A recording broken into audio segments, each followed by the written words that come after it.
According to the woke left, if you do not fully accept and appreciate and praise the Rings of Power show coming from Amazon, then you are a very bad person. You are the scum of society, and you should be punished and silenced and everything else. And now, apparently, they're taking it even a step further, according to the wokesters over at Den of Geek, and they are saying that if you are not fans of the Rings of Power, if you do not unconditionally accept this garbage that Amazon is trying to pump down inside of you with their nonsense in the show, then you are a mass murderer. So Den of Geek publishes article comparing the Lord of the Rings of Power critics to mass murderers. Wow. Okay, so we're going to get into all of this and see what this insanity is all about.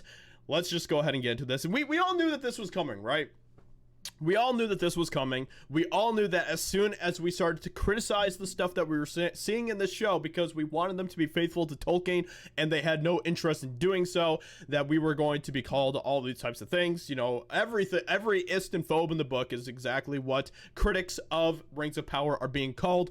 It's the same playbook that they used for Ghostbusters 2016 and Star Wars and all of these other franchises that continue, and, you know, The Last of Us Part 2, everything else, all of these franchises that continue to push out garbage. If you do not accept their garbage and you do not appreciate their garbage, then that makes you morally a very bad person. So Den of Geek author Andrew Blair recently penned a screen comparing the Lord of the Rings of Power critics to mass murder. Wow. Okay. Not only did Blair compare critics to mass murderers, he implies they are racist and also attacks J.R.R. Tolkien for his depiction of dwarves. Interesting. Blair did all of this in an article titled The Lord of the Rings of Power, Why Fandom Has to Embrace Change. This is absolutely insane. And this is all of the proof in the pudding that we need that these wokesters, these SJWs, have no interest in honoring these legacies or these stories. All they want to do is destroy and tear down and then build up in their woke Marxist image. That's all they want to do, and that is what they're trying to do with Lord of the Rings right now. Just look at that headline: Lord of the Rings of Power, Why Fandom Has to Embrace Change. It is all about destroying what we love, these stories that have been around for, in some cases, hundreds of years. They want to destroy these stories and then raise them up in their image, and it isn't a pretty image at that. He begins his article implying critics of the show are racist writing. In response to the trailer for Amazon's new Lord of the Rings series, there has been a negative reaction based on the fact that not everyone in the series is a white man. Once again, and I'll say this time and time again, at the end of the day, ultimately, it has nothing to do with the skin color of these individuals. It is the fans wanting them to be faithful to Tolkien's work, which they have no interest in doing so. There are many red flags that are pointing to that. Fans are pointing out the red flags and saying, hey, you guys, you're following right in the same steps of Ghostbusters 2016 and Star Wars and The Last of Us Part 2 and all these other franchises and everything else, where you attack the fans and you aren't trying to put out a good product or anything else or being faithful to the source material. We see what's going on here. We see the red flags, and then, you know, all these people like this person and Amazon and everything else, they're like, racist. It's ridiculous. It's absolutely insane. This is patently false, as there have been plenty of criticisms of the white male characters in the show, such as Elrond. Exactly. Elrond looks like an absolute fruitcake. As an example, TheOneRing.com took issue with the addition of new forbidden romances, which I also have talked about that I have a problem with, in the description of Elrond as canny young architect and a politician. There's so much more. The compressing the story. So basically what they did was they took Elrond's character and they made him into some sort of flower sniffing, Soylent based architect and politician, someone who probably just sits around and muses about things, while Galadriel, they completely change her character into some sort of commander of the armies, you know, cliff climbing, knife stabbing woman, angry feminist woman. There's so much more, compressing the storyline into a few years rather than the centuries needed, adding new forbidden romances, the show's being run by J.J. Abrams. Oh, acolytes. I spit when I hear that name. Elrond is a canny young architect and politician. And the criticism hasn't just been about the characters, as the OneRing.com, as seen above, also takes issue with compressing the storyline. So, of course, we have all had plenty of criticisms about this show that aren't just about those characters. They're about many, many, many, many, many other things that are not Tolkien honoring in this show, but they don't want to focus on any of that. It is all about you being very, very bad. Very bad. Bad. Racist. On top of this, many of the criticisms of Galadriel is that the show is trying to make her more masculine by making her a frontline soldier and a warrior, as well as the commander of the northern armies. Galadriel is the goddess, the divine feminine. This power works in harmony with the divine masculine. Evil seeks to destroy the feminine because it is nurturing and essential. Don't look for Amazon's Galadriel to be very nurturing. Exactly. So, it's already crystal clear that Blair is writing his argument from a point of bad faith, while also trying to imply that critics of the show are racists. But the article actually gets progressively worse. After implying critics are racist, he then goes after J.R.R. Tolkien, implying his anti-Semitic view for his depiction of dwarves, which I'm sure this person probably is not going to bring up the fact that Tolkien was writing letters to Germany who wanted him to...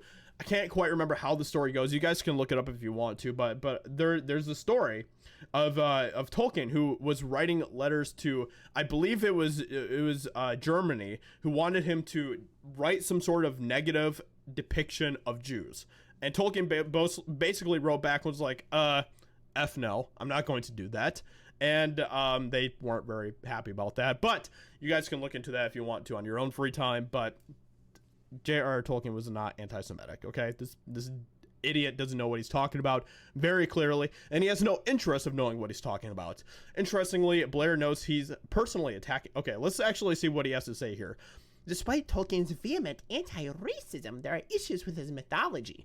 His equating the dwarves with Jews, including linguistically, was intended positively as a representation of dispossessed people, but he also described their tremendous love of the artifact.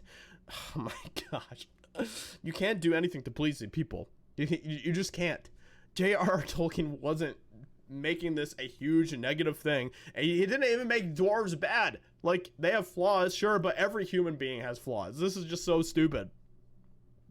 Interestingly, Blair knows he's personally attacking Tolkien, but attempts to justify it by writing, "Some people regard pointing this out as a personal attack, in an attempt to stop them from enjoying something they love. As with fandom, ignoring the negatives of something doesn't stop them from being present."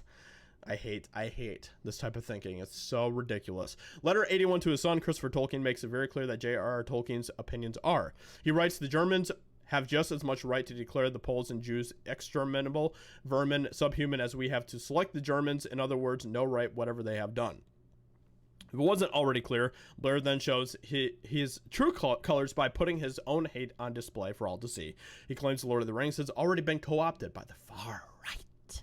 He then attempts to justify this assertion by claiming that an Italian fascist group in the 1970s and a number of mass murderers are fans of Lord of the Rings, and then proceeds to equate these individuals to critics of the Rings of Power. Wow, the amount of mental gymnastics here are insane. Blair writes, in 1970s Italy, there were Hobbit summer camps run by a... What?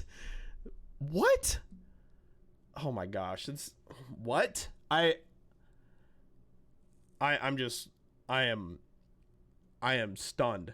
Finally, okay, so basically he talks about how there are people who like Tolkien who are bad people, I guess, and then he says, finally he connects these fascists and mass murderers to the current criticism of the Rings of Power. Given its previous connections with fascism and the response to Peter Jackson's films, it's sadly not surprising to see Lord of the Rings fandom engaging in culture war campaigns. Oh my goodness. I can't even handle this amount of stupidity. Oh my gosh, it's too much. Christopher Tolkien addressed allegorical readings of his father's work, saying people can, of course, find allegories if they wish to. Exactly, and that's exactly what this wokester is trying to do. Stop. Okay, the problem is that a lot of these people, a lot of these woke neo-Marxist SJWs, what they love to do is they love to interpret everything that's happened in the past throughout history in modern day woke lenses. You can't look at history. You can't look at works from the past. You can't look at things that people have said in the past necessarily just through exclusively your stupid woke lenses. You just can't. But that's what they continue to do. And of course, because of that, they can find bad things in the past that everyone has done that doesn't fit their current woke agenda.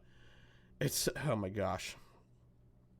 I'm just so sick and tired of all this type of nonsense. Nevertheless, in conclusion, Blair calls for censorship of anyone who disagrees with him, as he writes, "There is a significant portion of fandom who are not in position to be reasoned with.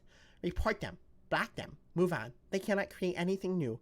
Only distort and destroy what we already have." Oh my gosh, dude, you are the one who wants to freaking change Lord of the Rings. You are the one who wants to change Middle Earth. We are the ones who are trying to hold Amazon accountable, saying, no, don't change this. Keep it pure. Keep it Tolkien.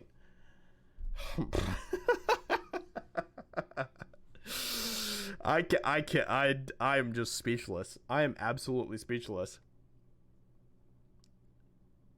We don't want to create anything new with Lord of the Rings or Tolkien. That's the point. And you shouldn't have to. If you want to push your stupid woke agendas, then make new products, make new films, make new IPs. But you people don't want to do that. All you want to do is continue to take things that have already been established that fans love and then destroy them. That's exactly what you're doing. Distort and destroy. That's what you're doing with things like Lord of the Rings. You're trying to distort them from what they were and push for your new woke change. Oh my gosh. I'm done. This is ridiculous. Let me know what you think about this in the comments below. Subscribe for new. I'd appreciate that. And I'll talk to you all in another video very soon. Bye.